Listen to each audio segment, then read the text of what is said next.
book by the co-authors of Knit and Nibble, James McIntosh and Dr. Thomas Ernst. Good to see you both. You're knitting away already. Of course I am. I'm waking up every morning, and while I have my coffee, I do a little bit of knitting.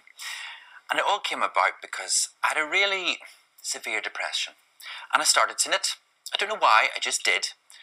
And knitting got me better. And we worked out, with Thomas's work as a doctor, that it was the rhythmic movement and the mindfulness. A stitch in time. It just allows you to anchor yourself like meditation does. Okay, well, talk us through that, Thomas, then, in terms of... I mean, is it the rhythm and the fact that this is almost going on without you having to think about it that helps calm the mind? Well, we think so, yes. In mindfulness, the principle is that we're trying to focus the mind on the here and now and avoid this sort of moving about in this and that and the other direction, which is quite unproductive, quite exhausting for the mind. So through knitting, you really come back to this stage and the next stage, and the thoughts are more centered again. And that's the whole concept of mindfulness, really, to be in a live here now. And James, why did knitting pop into your mind? I mean, there are many other things that you could do that would involve that sort of level of concentration. When you have such a severe depression and you can't get out of bed and you can't do anything, you're limited to what you can do. And I don't know, I found 2 chopsticks and a piece of string in the flat, and I looked on YouTube. I don't know why, but it worked. And I'm better, and I'm off the antidepressants. I can get up at 6 o'clock every morning. I can have a purposeful life. I can have my career back, and it has worked. It's amazing. The Nibble side of this is the is the cooking side. Is that also beneficial then? Well, the book's about colour in your clothes, food, and mind. And I was always a food writer beforehand, so I want to put the whole thing together and make it quite available to men to enter in and lots of. See, the interesting thing is when it comes to cooking, now, I mean, it is acceptable for men to be keen on cooking. It's not necessarily acceptable in society for men to be knitting. You think so? Well, I knit on the bus and the tube. Nobody has a problem. I've never been beaten up for it. It always makes a smile and a comment. Does it really? Yeah. I have to say, I've never seen a man knitting in public. You want to try the N36 night bus on our way home from there?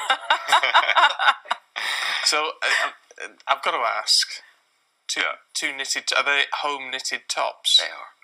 You see, so that, I mean, I've got to say, because that takes me back to my grandmother doing when I was little and all the knitting. Is there something quite rewarding about not only the practice of what you're doing, but the fact that you get something at the end of it? Oh, of course there is. I remember when I knitted my first jumper, which was not my best attempt, and I put it on, I felt proud of me again. And when your self-esteem is in tatters from depression, to look in the mirror and be proud of yourself again is healing, and it allows you to feel human again. Depression's an awful illness. But we've got through it.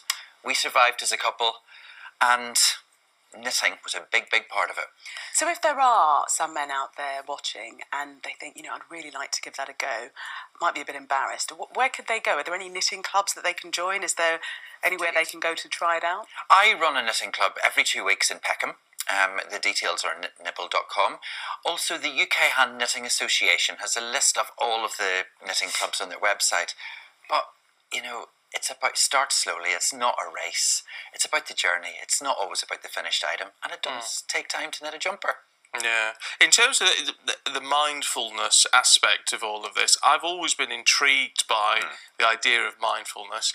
I don't know how to go about even doing it, sort of clearing the mind, and I find that very difficult. Is it, again, how do we learn to do that? Because so many people are talking about mindfulness as an important way forward now.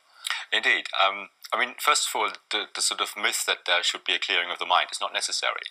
So really, mindfulness is about accepting and being in the here and now, and accepting just everything as it is just now, and do that on purpose. And that could be taking the shape of just doing a walk and accepting the sensations in your body, the next step, the noises and making a special effort of actually doing so. Right. Rather than walking and your mind goes all over the place, thinking about the shopping tomorrow and the children later on. It's not about that. Right. It's about just being here and now.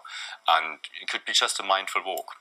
It could be a meditation practice that you could download from the internet, for example, or it could be knitting.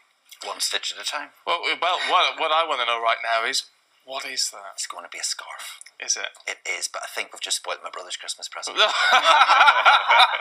it. Well, at least it knows it's a beautiful handmade item. Which And full of colour. Yeah, it's lovely. I love it. Thank you. Gents, really good to see you both. Thank you Thank very you. much Thank you. indeed. Thank you. Okay, let's go check on the sport. What's coming up, Gavin?